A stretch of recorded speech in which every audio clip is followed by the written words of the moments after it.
On October 2, 2009, in the Canadian city of Laval, Natasha Cornoyer, 37, and her friends and family embarked on an incredibly terrifying ordeal as she failed to show up for her mother's scheduled visitation, did not return calls, and vanished from her house.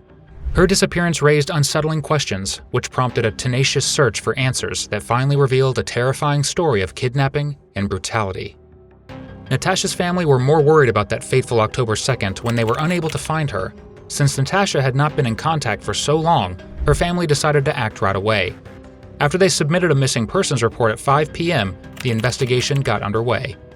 Natasha worked for the Correctional Service of Canada as a public relations professional. The investigators made the decision to start their investigation at her place of employment, where they came across a peculiar situation. Nearby was a man known as Michael Trottier, and in the parking lot there was Natasha's automobile. He told the police that he had come there to find out where Natasha was because he and she were in a relationship, but he also seemed nervous and behaved strangely. Although there was no concrete proof of Natasha's disappearance, scratches on the back door of her automobile raised suspicions, and so the investigators went back to work. Work colleagues stated that on October 1st, the day before Natasha vanished, she was in a good mood.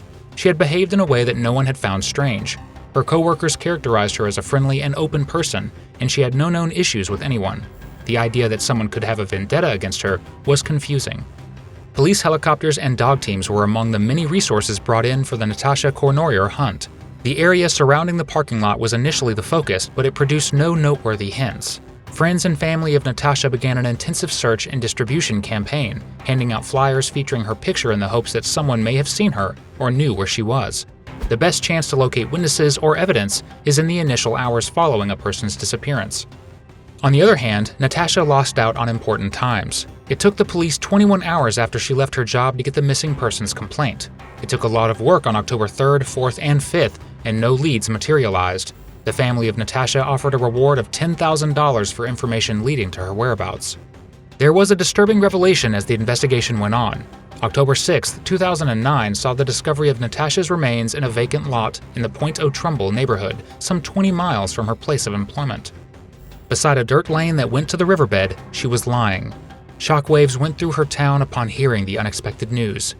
The story of Natasha's demise was horrifying. She suffered facial injuries such as a broken nose, severe beatings, and strangulation.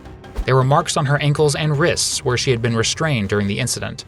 Her body contained seminal fluid, which served as an essential source of DNA evidence.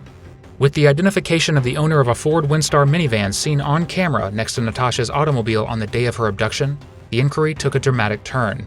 It was discovered that the owner was 48-year-old Claude LaRouche, who had a troubled past. His prior convictions for sexual offenses, including trying to abduct a 7-year-old girl, resulted in prison sentences. This information prompted unsettling concerns about how the legal system handles people who pose such a threat. How was it possible for a man with such a criminal record to live openly in society? The inquiry directed officers to 2 motels close to Natasha's place of employment. They found that Claude LaRouche had slept at the Lido Motel on the day Natasha vanished by looking through the guest records. On examining the motel room, forensic specialists discovered dark bloodstains on the carpet, which they forwarded for examination. Police had already visited LaRouche's home because of his prior offenses, and they had his DNA on file. The DNA analysis revealed a strong link between LaRouche's murder and that of Natasha. Both his automobile and the motel room he had hired contained her DNA. LaRouche eventually acknowledged killing Natasha after first denying ever knowing her. He insisted that he did not want to kill her and said it was an accident. The prosecution's case and LaRouche's defending presented 2 different accounts of what happened during the trial in 2011. According to LaRouche's account, a fortuitous meeting with Natasha in the parking lot resulted in mutually agreeable acts that ultimately culminated in a catastrophic event. But there was a lot of holes and contradictions in his story, which left a lot of issues unanswered. The prosecution made a strong case, backed up by the tangible evidence and an important witness who observed LaRouche acting menacingly at a different woman close to the same parking lot. The conviction of Claude LaRouche in June 2011 resulted in a life sentence with the possibility of release after 25 years. His incarceration is likely to be lengthy due to his violent past, which will provide some respite to a nation appalled by his atrocities. The tragic death and disappearance of Natasha Cornoyer serve as a chilling reminder of the threats that can exist among us. Given his history of violent crimes, Claude LaRouche's ability to elude justice for such a long time raises serious concerns about the efficacy of our criminal justice system.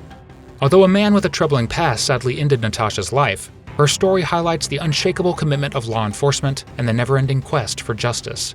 Her friends and family can only hope that her memory will contribute to averting such catastrophes in the future, and that people will be more watchful of shielding the weakest members of society. What do you think about this case? Let me know in the comments section below. If you enjoyed this video, be sure to give it a like and hit that subscribe button before you go. Thanks for watching.